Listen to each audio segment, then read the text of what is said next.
Salut tout le monde, on va en parler sur le match entre la Croatie contre le Portugal. Le Portugal et la Croatie se quittent sur un match nul.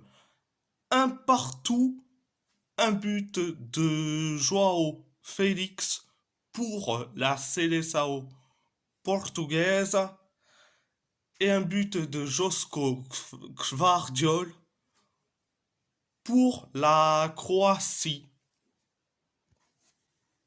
Première période, ça a été bien, ça a été bien, ça a été correct. La première période, on s'est créé beaucoup d'occasions. Les Croates, ils ont créé certes très peu d'occasions. Bon, on s'est créé beaucoup d'occasions, notamment en la frappe de Léo.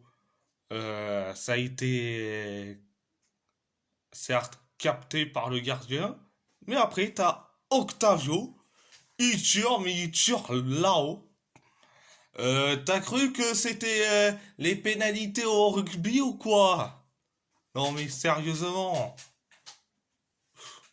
Mais après, tu as Martin Baturina qui s'écrit une occasion et après une deuxième du côté croate et après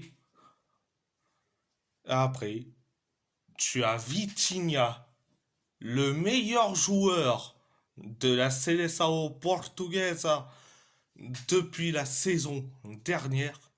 Il te fait une passe décisive merveilleuse en direction de Joao Félix.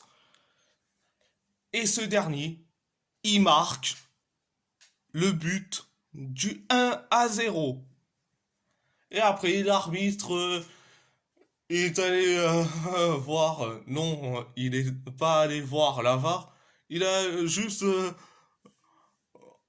il a juste dit aux arbitres vidéo dans l'oreillette carrément. Il attend carrément si le but est validé.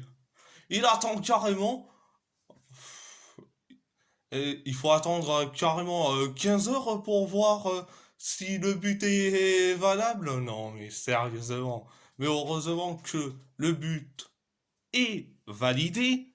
Quand même, le but. Le but est validé.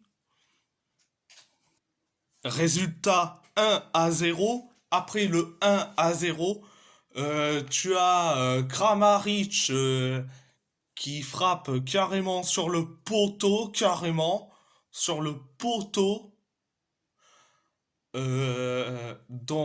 C'était la première période. La deuxième période, ça a été catastrophique. Les Croates, ils ont créé beaucoup d'occasions jusqu'à que Josko Gvardiol marque un but, mais malheureusement, ça a été refusé parce que il y a un hors-jeu. Et après quelques minutes plus tard, ce même personne, Josko Gvardiol, marque le but égalisateur, le but du un partout. Donc, le but est validé, donc quand même. Mais bon. Et après, et tu as. Après le but du un partout, tu as Boudimir. Tu as certes un joueur croate qui te fait une frappe captée par José ça, et t'as Boudimir, il tire là-haut comme si c'était, encore une fois, comme je dis, une pénalité au rugby.